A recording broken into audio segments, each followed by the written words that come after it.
This is a short video, a very short video, I hope, on rolling motion. Yeah? Okay, let's get started. How does rolling affect the dynamics of a system?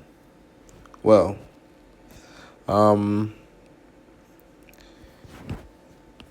it mainly affects the angular velocity and acceleration.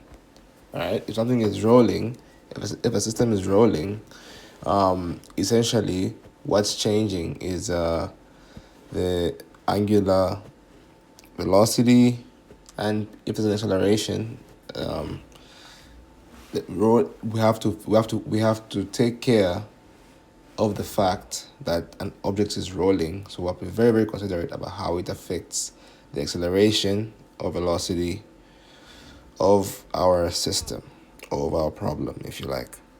And I know we all know what to roll is, but just to give you an example, oops, I get one, good.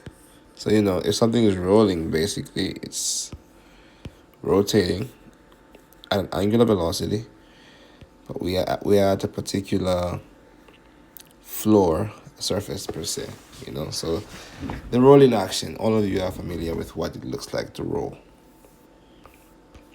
Anyway, rolling is a combination motion. All right? It's a combination motion. All right? Combination, meaning it moves translationally. All right? If you don't know what translationally means, it just means it's able to move from A to B. Like if I have a box here at point A and it moves to point B, it has translated, it has moved. So we spent majority of the course analyzing translational motion until we got into circular motion. So yeah, that's just for clarity, guys. So yeah, so it moves. So rolling is a combination motion, and it moves translationally and rotationally. If this is a grammatically correct word, I don't know.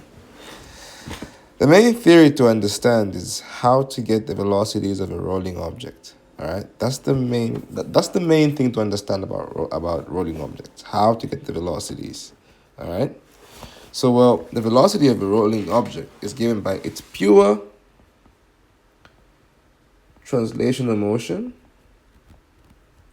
plus its pure rotational motion.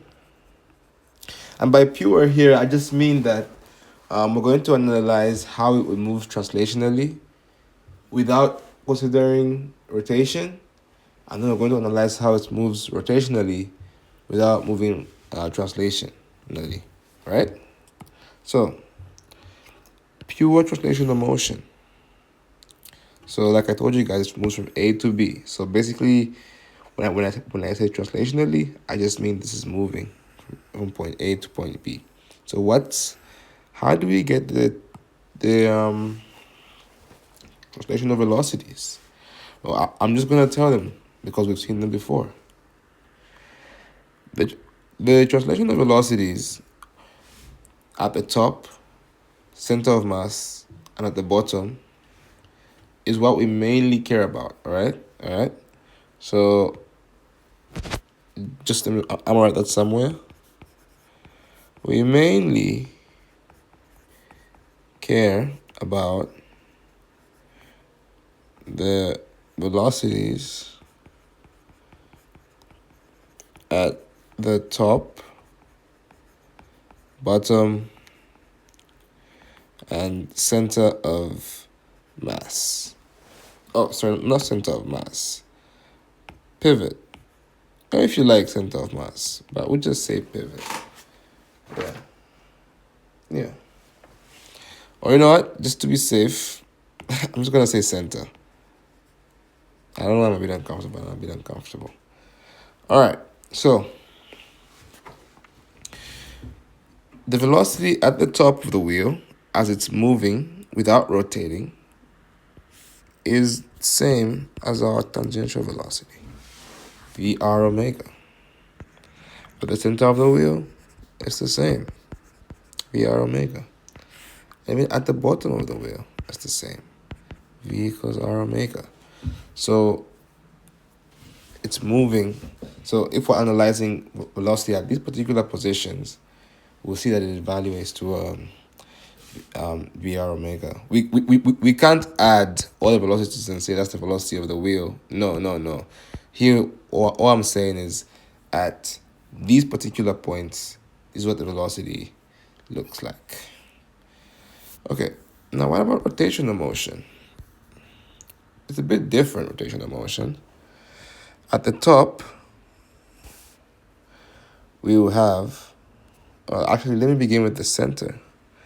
At the center of rotational motion, when something is rotating about a particular pivot like this one, V is 0. All right? V is 0. And at the top, essentially, it's twice the velocity that it was moving at the center on the translational motion. All right? It's basically twice, it's usually 2 times VR omega. All right? 2 times VR omega. The same VR omega we had in pure translational motion. In rotational motion, we double that. At the bottom,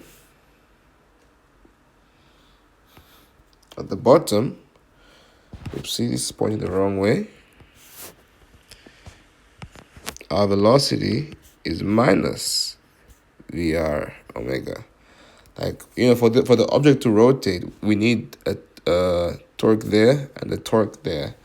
So it pushes it both clockwise and anti-clockwise. That way we're able to rotate, right? So anyway, now I told you that it's a sum, right? So the total velocities, when we add together the velocity at the top, at the center, say at the top, let's look at it. At the top of rolling motion velocity, apologies, I said this is 2V, oopsie daisy, I'm sorry guys. I said this is 2D, it's supposed to be R omega. Apologies guys, this is R omega. All right, at the top, we'll have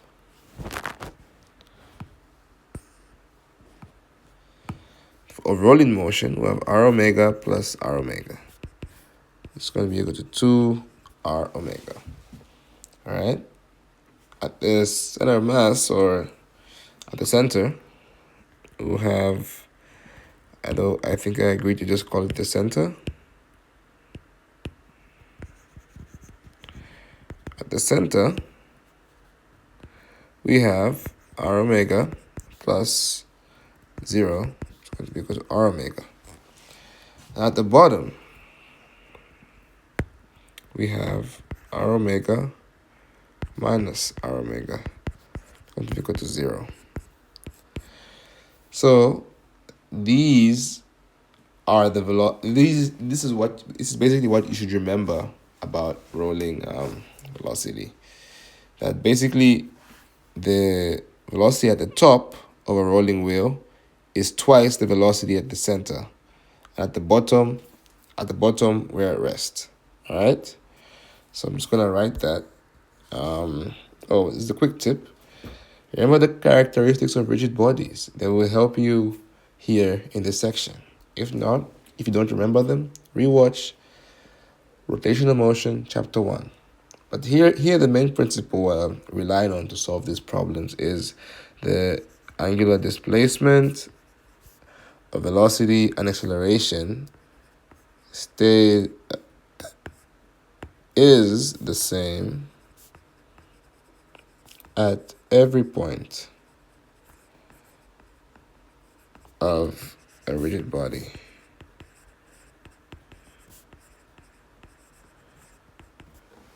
Okay. So if I hope that sounds very familiar to you guys, because analyzing rolling motions, if we have a rolling object in our system, it will change the angular um, velocity, and the whole system will take on the angular velocity or angular acceleration of the whole of the rolling object in that same system. So it's really important to remember that.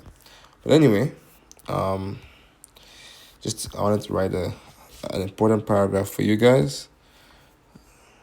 So in rolling motion velocity, is for an object that's rolling. For an object that is rolling,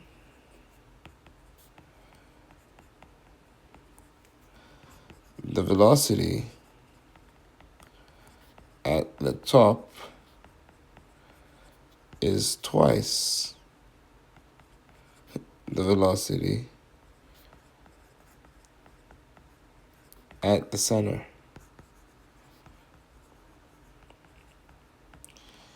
I see. Okay, and at the bottom, I know this may be a bit hard to believe, but if an object was not at rest at the bottom, if the velocity was not at rest at the bottom of the body, then it would be skidding. It will be skidding. So I think of it as the coefficient of friction, and everything, it all comes back into play. So at the bottom, we're at rest. By where, I mean the object is at rest. Yeah. So that's the video, guys. We will attack questions on this tomorrow. And yeah, hope you enjoyed. Please watch the second video as well.